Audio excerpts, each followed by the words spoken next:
Assalamualaikum warahmatullahi wabarakatuh.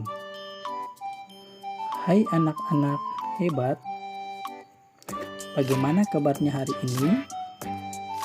Semoga kita semua dalam keadaan sehat walafiat ya.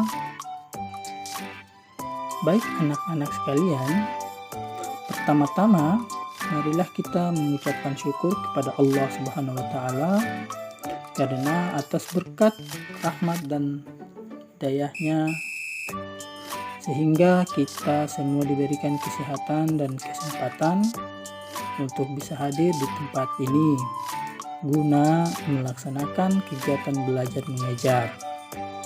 Semoga ilmu yang kita dapatkan senantiasa diberkahi oleh Allah Subhanahu wa taala. Amin ya rabbal alamin. Baik anak-anak sekalian, sebelum kita belajar, marilah kita berdoa terlebih dahulu agar apa yang kita pelajari ini mendapat berkah dari Allah Subhanahu wa taala. Berdoa dimulai. Bismillahirrahmanirrahim. Raditu billahi rabba wa bil islami dina wa bi Muhammadin nabiyyan wa rasula. Rabbi zidni ilman nafi'an warzuqni fahman. Amin. Baik anak-anak sekalian, pada pertemuan pertama kita telah mempelajari mengenal Allah melalui Asmaul Husna. Nah, pada kesempatan ini kita lanjutkan pelajaran kita dengan materi yang sama, yakni mengenal Allah dan kitabnya. Kali ini kita masuk di sub pembelajaran yang kedua, yaitu aku ingin terpuji di hadapan Allah Subhanahu wa taala.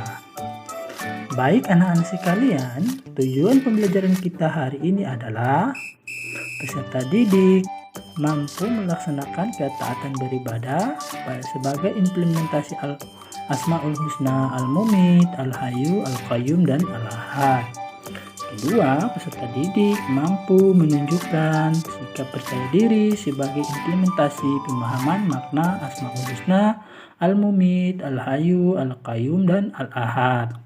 Ketiga, peserta didik mampu menganalisis makna Al-Asmaul Husna, Al-Mumit, Al-Hayyu, Al-Qayyum, dan Al-Ahad dengan diberikan kartu materi.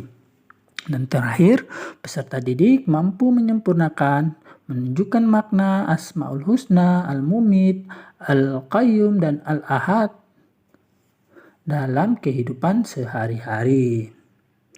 Baik anak-anak sekalian, nah sekarang bagaimana sikap kita terhadap keempat Asmaul Husna yang telah kita bahas pada pertemuan sebelumnya ya? Baik, yang pertama, sikap kita terhadap kematian. Anak-anak sekalian, kematianlah bukan sesuatu yang harus ditakuti. Akan tetapi, kematian itu merupakan langkah awal menuju kebahagiaan yang abadi di akhirat. Maka, kita harus mempersiapkan bekal, yaitu amal soleh, dengan cara mengikuti perintah Allah dan Rasul-Nya. Karena kehidupan yang hakiki itu bukan di dunia tetapi di akhirat. Di dunia ini adalah tempat kita untuk mengumpulkan amal-amal kebaikan sebanyak mungkin. Kemudian yang kedua, sikap kita menghadapi kehidupan sebagai implementasi dari sifat Al-Hayyu. Tentunya dengan cara kita harus bersyukur kepada Allah, yakni dengan memelihara tubuh kita agar tetap kuat dan sehat, sehingga kita bisa menjalani segala perintah Allah dan menjauhi apa yang dilarangnya. Ketiga, sikap kita terhadap kemandirian atau sifat Allah Al-Qayyum. Jadi, kita sebagai manusia harus memiliki kemandirian, bahwa hidup itu tidak selamanya harus bergantung pada orang lain.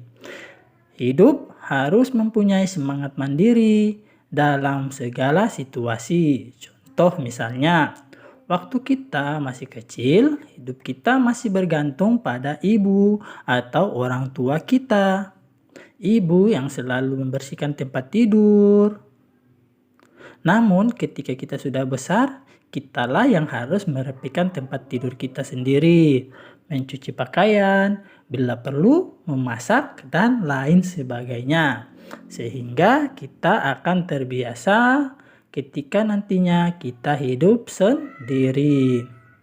Kemudian yang keempat, anak-anak sekalian, sikap kita terhadap keesaan Allah Subhanahu wa Ta'ala. Tentunya kita tidak boleh menyekutukan Allah dengan segala sesuatu apapun. Kita harus senantiasa berdoa dan meminta hanya kepada Allah Subhanahu wa Ta'ala. Sebab menyekutukan atau memohon bantuan selain Allah adalah syirik atau dosa terbesar yang tidak akan diampuni oleh Allah Subhanahu wa Ta'ala. Contoh misalnya, kita meminta kesembuhan pada pohon, meminta rezeki pada batu, atau kita menggunakan bantuan jin. Semua itu harus kita hindari dan jangan pernah kita lakukan atau dekati, sehingga kita termasuk orang-orang yang beruntung dan senantiasa mendapat berkah dari Allah Subhanahu wa Ta'ala.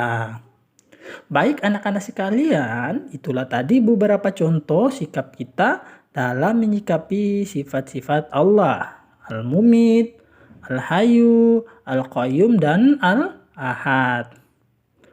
Baik anak-anak sekalian, demikianlah pelajaran kita pada hari ini. Semoga apa yang Bapak sampaikan dapat dipahami dan diaplikasikan dalam kehidupan sehari-hari ya anak-anak.